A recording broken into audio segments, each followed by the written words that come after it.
లో జరిగేటువంటి అనేక అక్రమాలు అన్యాయాలకి అలాగే దేవాదాయ శాఖలో తిరుమల దగ్గర నుంచి 5 సంవత్సరాలు జరిగినటువంటి అనేక అక్రమాలకి ఇవాళే వాటిని ప్రక్షాళన చేయడానికి తిరుమల నుంచే నేను ప్రారంభిస్తున్నాననేటువంటి ప్రకటన కూడా ఆయన ఆనాడు మనకి మీడియా ద్వారా పంపడం జరిగింది అధ్యక్ష.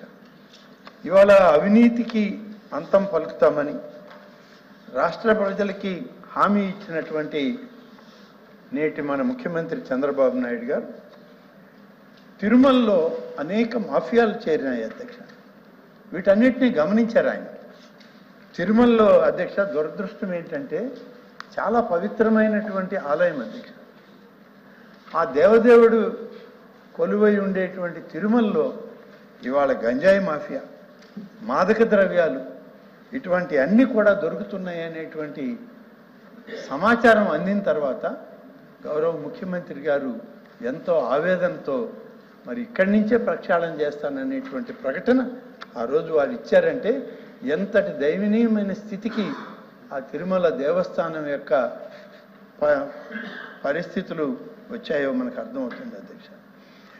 తిరుమలలో పవిత్ర స్థలం కాబట్టి గోవింద నామాలు తప్ప ఇంకా ఏ ప్రకటన కూడా ఇక్కడ ఉండకూడదు, ఏ ఒక్క ప్రచార ఆర్భాటాలు ఇక్కడ రాకూడదు, ఎవరు కూడా దీని మీద స్లోగన్ చెప్పడం కానీ ఇవి ఏ రాజకీయ పార్టీలు కానీ ఎవరు కూడా చేయడానికి లేదని ఆనాడే ఆయన ప్రకటించడం జరిగింది. గడిచిన 5 సంవత్సరాలు అనేక సందర్భాల్లో చూసాం అధ్యక్ష. రాజకీయ నాయకుల మీద వాళ్ళు అనేకమైన ప్రకటనలు, వాళ్ళకి నచ్చిన నాయకుల్ని పొగడుకోవడం, వాళ్ళకి కావాల్సిన నినాదాలు, ఆఖరికి అధ్యక్ష వాళ్ళ పార్టీ జెండాలను కూడా కార్లకు కట్టి వాళ్ళు తీసుకుపోతుంటే మరి అక్కడ ఉన్నటువంటి సిబ్బంది, పోలీస్ సిబ్బంది దాన్ని ఆపి జెండాలు తీయమంటే అధికారుల మీద, ఆ పోలీస్ అధికారుల మీద కూడా తిరుగుబాటు చేసి దౌర్జన్యం చేసిన సంఘటనలు తిరుమలలో మనం చూసాం అధ్యక్ష. 5 సంవత్సరాలుగా అధ్యక్ష చిన్న పిల్లలకు భక్తులకు ఇవ్వవలసిన పాలు అల్పాహారం కూడా క్యూ లైన్లలో నిలబడి ఉంటే ఇచ్చిన పాపాన పోలేదు అధ్యక్ష. ఎంత బాధాకరం అధ్యక్ష.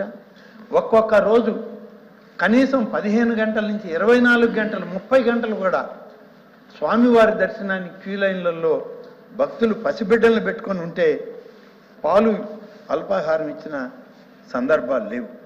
మన ప్రభుత్వం ఈనాడు ముఖ్యమంత్రిగా చంద్రబాబు నాయుడు గారు రాగానే దీన్ని మార్పు చేయండి, క్యూ లైన్లలో ఉన్న పసిబిడ్డలకి పాలు అల్పాహారం సమయం గడిచే కొంది ఎంత సమయంలో ఏ సమయంలో ఏది ఇవ్వాలనో అవన్నీ ఆ క్యూ లైన్లలో ఉన్న భక్తులకి ఆ యొక్క తిరుమల తిరుపతి దేవస్థానం నుంచే అన్నీ కూడా సరఫరా చేయాలని ఆదేశాలు ఇవ్వడం.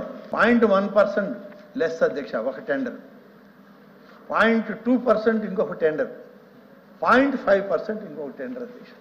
అంటే 1% కూడా లేదు లెస్, కేవలం 0.5%తో టెండర్లు ఇచ్చేస్తున్నారు అధ్యక్ష.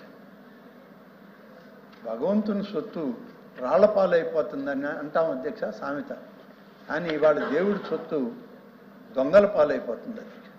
దీన్ని ఎవరికి చెప్పుకోవాలని అంటే తిరిగి మనం ఆ దేవదేవుడికే చెప్పుకోవాల్సిన పరిస్థితి ఈ రాష్ట్రంలో ఇవాళ ఈ యొక్క ఆలయాల పర్యవేక్షణలో బయటపడుతూ ఉంటే దాని మీద పూర్తిగా బాధపడాల్సినటువంటి సమయం వచ్చింది అధ్యక్ష.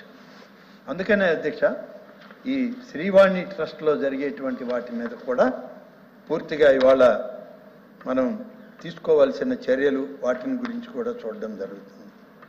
స్విమ్స్, బర్డ్స్ లాంటి ఆసుపత్రులు అక్కడ ప్రపంచ ప్రఖ్యాతిగాంచినటువంటి ఆసుపత్రులు అధ్యక్ష. ఇవి పూర్తిగా తిరుమల తిరుపతి దేవస్థానం అధీనంలో ఉంటాయి అధ్యక్ష. నిధులు కూడా వాళ్ళే ఇస్తారు, అవి కూడా ఇవాళ సరిగా పనిచేయలేనటువంటి పరిస్థితికి వెళ్ళిపోయింది. కాబట్టి అసలు ఈ తిరుమల తిరుపతి దేవస్థానంలో ముఖ్యమంత్రి గారు ఆయన ఆలోచన, ఆయనకున్న సమాచారం అయితే ఇప్పుడు ఈ రికార్డులన్నీ చూశాక మాకు కూడా అవగాహన అవుతుంది అధ్యక్ష.